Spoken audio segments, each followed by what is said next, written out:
I wanted to talk with you about the countries with the youngest populations across the globe. Now you might think, why is that important to me? I think many people want to choose places with younger populations because they want to get certain things out of life. Maybe they want to build a business and they want to have access to a young, dedicated, hardworking workforce. And not all countries are suitable for that, right?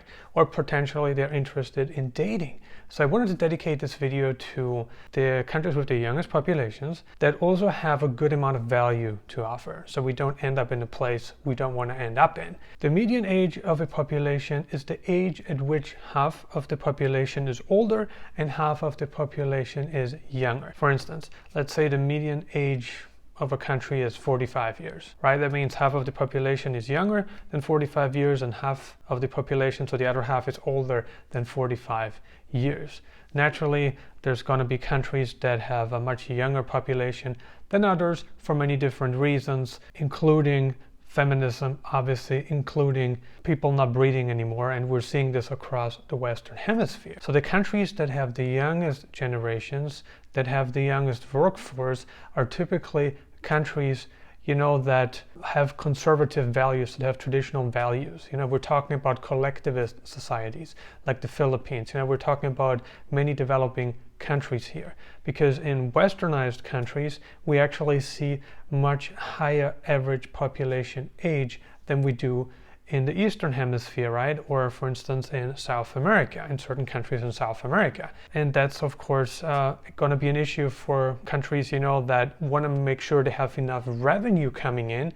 And the only way that they can make sure that they have enough revenue coming in is when they actually have a much younger workforce and also a talented workforce. Because if there are more older people, they are retiring or they are already retired, and there are fewer younger people that are paying into the pot or that are producing, if they are not creating goods and services, then of course the country is going to have problems because there are more people in need of funds, right? Because retirees, they're draining money from the government. They aren't creating anything anymore, especially if people are on a pension, if people are on Social Security, right? They're just draining money from the government, but they're not really adding any value. They are not creating value. So if there's a shortage of young workers, if there's just no young workforce available in that country, then, it's going to create a massive deficit, a massive imbalance. And that's what we have been seeing across many countries. So developing countries are in many cases doing much better than Western countries, that have huge deficits, huge debt. Anyway, let's have a look here at the site World Population View. And if you have watched any of my past videos, you probably heard me talk about this website before. Let's have a look before we talk about suitable countries, because those are the countries where you want to move to, right? If you have certain goals in life, as I already pointed out at the beginning of this video, if you have certain goals in life, you might want to consider moving to countries with a much younger population, because your goals may be more attainable in such countries. But it really depends, if you're a retiree and you're more interested in who knows what kind of lifestyle, if you don't need to worry about building a business, you don't need to worry about finding a younger girlfriend, then potentially a country with a higher median age makes a lot more sense to you than it does to a younger person that has very different aspirations in life. Top countries with the highest median age. Okay, we got Monaco, 55.4 years. Again, that means that half of the population is older than 55.4 years and half of the population is younger. Then we got Japan. We all know that Japan has an aging population, 48.6 years. The problem in Japan is also that the Japanese women, they don't want to have children anymore. But the biggest problem that Japan is running into has a lot to do with the fact that Japan doesn't really, apply a more liberal visa stance on certain things. And it's very difficult to become a permanent resident of Japan. And it's practically impossible to become a citizen of Japan. So Japan, while, enjoying, I'm not sure if enjoying is the right word to use here, but while Japan is witnessing a, drastic change in terms of median age per person in the country, right? The country is refusing to, open up the borders to have more talent flood in, pretty much. The country has been refusing to do that. And as a result, the median age is going up and up and up and up and up. We don't know what Japan has in store. We don't know what's going to happen in the next 10 years, if the median age is going to go to 52 years, 53 years, nobody knows, right? Germany, 47.8 years. Italy, 46.5 years. We have Greece, 45.3 years, right? The top 10 countries with the lowest median age are Uganda, Angola, Chad, Mali, Malawi, Zambia, Benin, Mozambique, okay, and the DR Congo. Hope I didn't forget any, okay? Incredible. They're all under 20 years old, okay? 15.7 years in Uganda. Now, what we want to know is some countries that we can actually move to, because you don't want to move to an extremely underdeveloped place. You're not going to have the infrastructure, you're not going to have the natural resources, you're just not going to have the right setup for life, the right setup for your business. What countries are interesting? Let's say we're looking at countries where the median age is maybe like 30 years, 32 years, right? So we can see that, for instance, Indonesia, we got 31 years, right? If I see that correctly. But that is actually now the median, yeah. So there's median male and median female. So let's just use the median average, for both genders. So it's going to be easier. Don't need to mention so many numbers. So in Indonesia, like I said, it's 31.1 years. Indonesia, maybe not the best place, to start a business, because it doesn't really have that many tax advantages, not a very advantageous place, but low cost of living. Bali, certainly a place that appeals to digital nomads for all the reasons that we have discussed in other videos on this channel. Also, the weather matters, obviously, but one of the difficult things in Indonesia is, of course, the visa situation and where you would want to live in that country, because it is definitely a Muslim country, right? Then we have Paraguay, okay? Very interesting place that we've started to talk more and more about on this channel. 29.7 years median age in Paraguay. Paraguay has the largest water reserve in the entire world. That's what we have seen now from certain research that we have found online. So it's very interesting place, right? Then what else do we have? Mexico, 29.3 years, well over 1 million Americans live in Mexico for a number of reasons, right? The proximity to home is very important. It's pretty easy to get a temporary residence permit in Mexico. If you want to get back home, you can just drive your car across one of the northern borders. It's pretty easy to get in and out of Mexico. If you want to fly, just a handful of hours to get to pretty much anywhere in the United States. Very easy, right? The proximity to home is one of the key selling factors when we're talking about Mexico. Very important, right? Malaysia, a much business-friendlier environment than Indonesia. Even though Malaysia had its problems over the course of the past couple of years, I think it's still a lot more interesting than a place like Indonesia. Then what else do we have here? We got Cambodia, 26.4 years. Cambodia is the kind of place, question is, does it offer enough value in terms of visa? It's been changing here and there, they now have a 1-year visa, but who knows what kind of visa options they have 5 years from now, right? Let's have a look at some other countries. Bolivia, okay, a country that we haven't talked about on this channel at all. Not at all. 25.3 years median age in Bolivia. The great thing about Latin countries, which I have pointed out on numerous occasions, is that you're able to become a citizen. You're able to own land, property.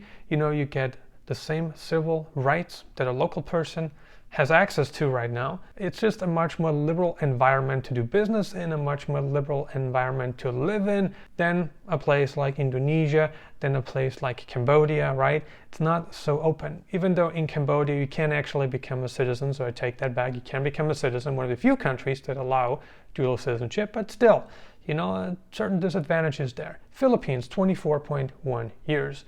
We see large corporations with all kinds of offices, across the Philippines, Manila, Cebu, we're talking Google, we're talking Microsoft. They have set up offices across the Philippines for a number of reasons, right? Filipinos are great workers when it comes to customer support, right? When it comes to customer support, they are incredible workers, very, very friendly personality. Lots of benefits there.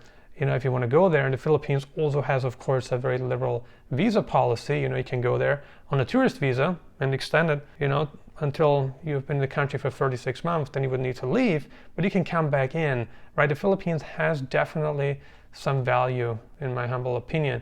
Let's have a look at some other places. Morocco, 29.1 years median age. I mean, we can go on and on and on here, right? But if we take a look at Brazil, 33.2 years median age per person. Vietnam plays this great for dating, many would say.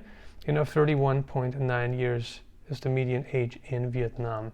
Singapore, 35.6 years. Uruguay, 35.5 years. Argentina, 32.4 years. The great part about these countries, Uruguay, Argentina, I would say especially Uruguay, because Uruguay, is a very strategic location as well. With the tax situation in certain Latin countries, you can actually consume overseas income tax-free, right? You can ship your money from your overseas company if you have a pension. Well, pension, Social Security, isn't really taxed in most countries anyway. But if you have an income stream from overseas that you would like to bring with you into the country of Uruguay, you can do that tax-free. Argentina works very differently, right?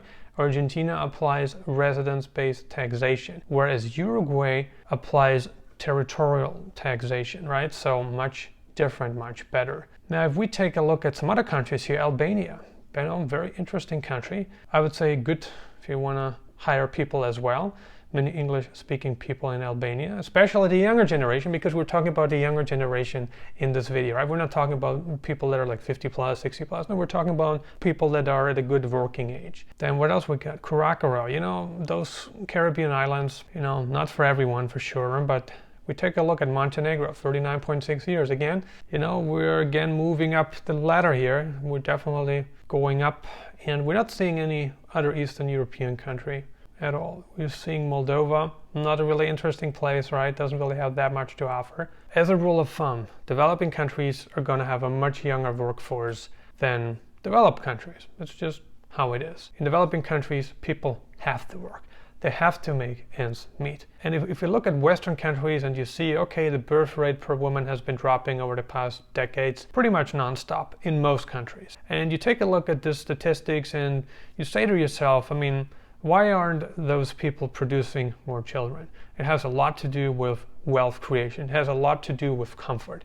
If you take a look at Middle Eastern countries, Asian countries, Latin countries, there's less wealth available in those specific regions that really force people to have children. From what we know back then, and also today, the same principle also holds true today, is that the reason why people had children. If you take a look at your grandparents, I don't know what country you're from, but in many cases it's likely true. You take a look at your grandparents and you see that they had, 3 to 4 children. Like a lot of them did, right? 3 to 4 children. Because for them, their children, it meant security. It meant, okay, if I'm going to be, old, they're going to take care of me. And we're not just talking about emotional care, which we often don't get, right? We're mostly talking about financial care, right?